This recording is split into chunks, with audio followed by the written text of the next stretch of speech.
ang sigaw ng katuwiran, ang gibik ng langit. Narito na si Tenyong. Narito na ang magliligtas sa akin. Narito na si Tenyong na tunay kong mahal.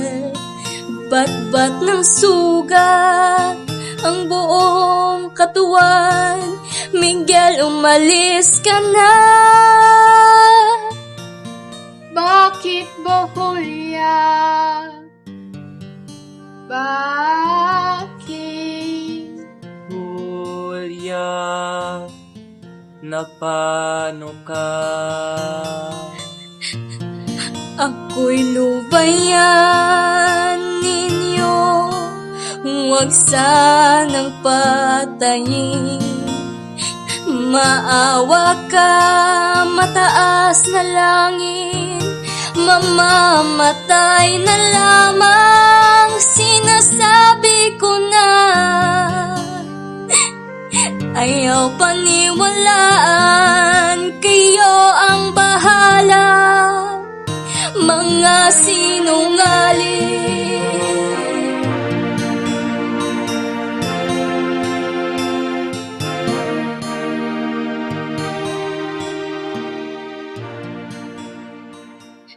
Magsilayo kayo? Ako ay bitiwan. Dumating na. Sugatan lamang lumayas ka, Miguel. Huwag nang matingnan. Ikaw matanda ka? Kita'y uunatan. Mga walang awa. Mga kuhila! Mabuhay ang Pilipinas! Mabuhay ang kawal! Mabuhay ang ating general! Ang lahat naman ay nagsidamay. Ang Pilipinas mabuhay naman. Sa masaganang katahimikan, mabuhay ang Pilipinas at ating ipagsaya. Sa lahat ng araw, ikaw ang mahal ko. Magpakailan pa man, ikaw lamang. Kahit na ako ay malamig na bangkay, mahagkan mo lamang ay mabubuhay. Kahit na ako ay malamig na bangkay, mahagkan mo lamang ay mabubuhay. Pusot mo, pusot ko, ay parang isa lamang. Iibigin kita sa habang buhay. Ang mahal ko ay ikaw. Ikaw! Julia, naghihintay ang pare. Julia, naghihintay si paring Teban. Ano bang tagal na salubungan yan? Sabi naghihintay si paring Teban ah. Masamang kutob ng loob ko. Sabi ko natayo ko ng pinsan-pinsan eh. Julia, ano ba? Pakasal kang mag-isa mo! Julia, naghihintay doon si paring Teban. Si Tenyong po'y mamamatay na. Hindi po dapat iwan. Mamamatay pala? Ginoong General, masama daw po ang lagay ni Kapitan Tenyong. Mediko, abulin ang Kapitan Tenyong at mas mayata ang lagay.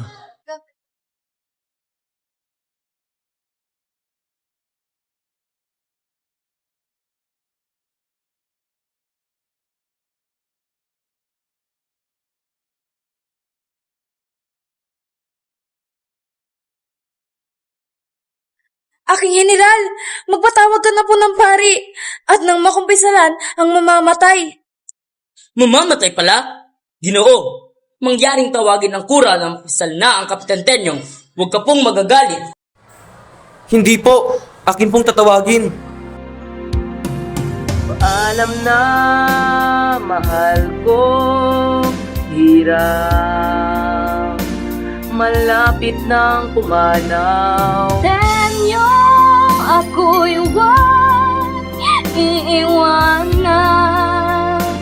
Isama mo sa libingan. Ako'y tinupad ko lamang, mailigtas kitang lubusan. Salamat, nyaring buhay, hindi kita malilimutan. Ako'y iyong sa akin ka lamang. Pag-ibig ay walang hanggan. Pag-ibig na'y walang hanggan. Mahal kita, mahal kita. Mahal kita, mahal kita, kailan Paman.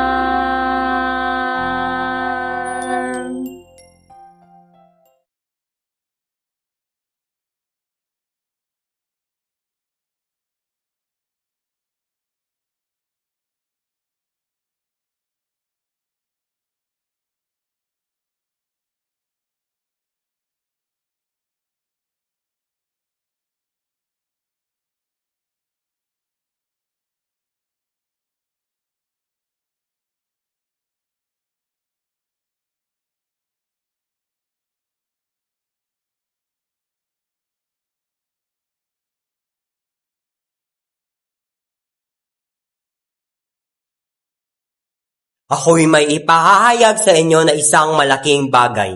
Ano po iyon?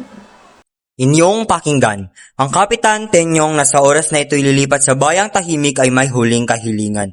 Ipinagmamakaamo niya sa iyo, Juana, at kay Ginoong Miguel na yayamang siya'y mamamatay rin na sa oras na ito. Ay mangyari ng ipakasal sa kanya si Julia. Pakasal sa kanya si Julia? Anong dahilan? Bakit kaya? Dahil daw na sila'y bata pa'y may salitaan na. May salitaan? Ngayong araw ng kanyang pagtupad na naipangako at yayamang siya'y mamamatay na ay di naman magiging kapinsalaan sa pag-iisang palad ni Julia at ni Miguel. Sapagkat sa oras ding ito'y si Julia ay mababalo na. Kayo'y magsisagot. Julia, halika.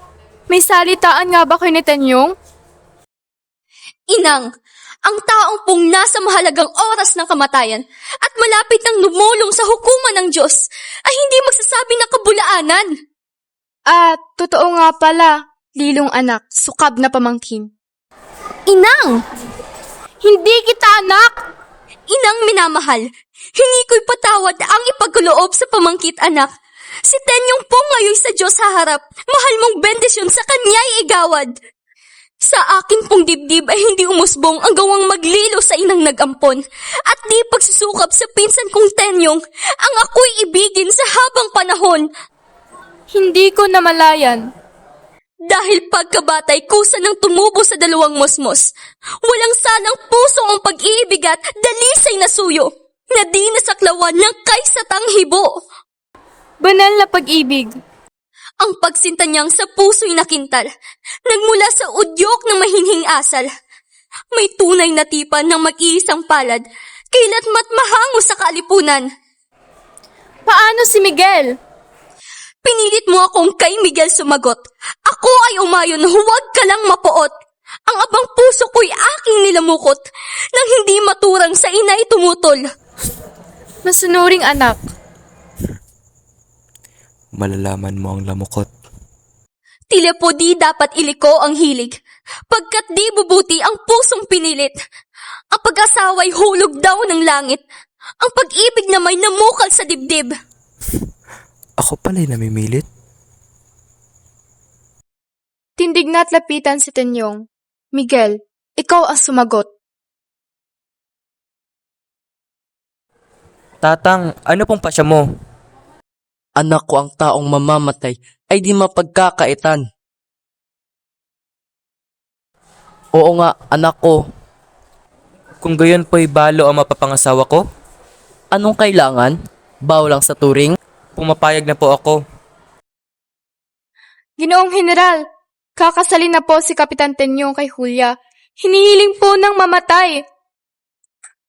Ako ang tatayong saksi ng lalaki at ikaw ang tatayong saksi ng babae. Pare Teban, kasalin mo na si Kapitan Tenyong. Opo, Ginoong General. Pedrita, halika.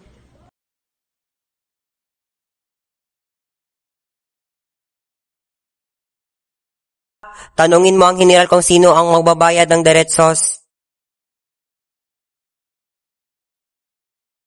General, ipinatatanong po ng among kung sino magbabayad ng diretsos.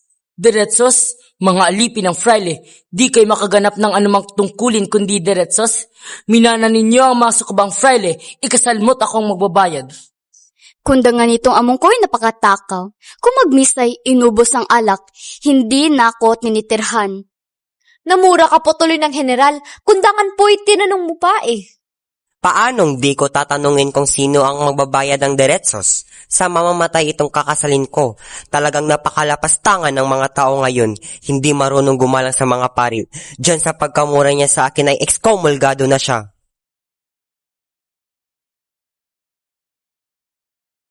Ano bang dami mong pakuti-kuti? Kakasil mo ba o hindi? Opo, kakasalin. Nakita mo na, anak ni Leon?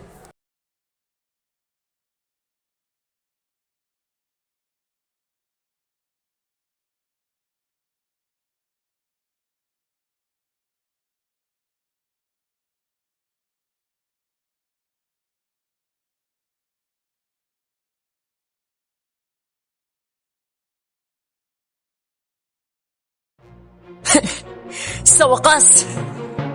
Kapitan Tenyong, bumangon ka! Ako'y nakatupad na sa aking pangako!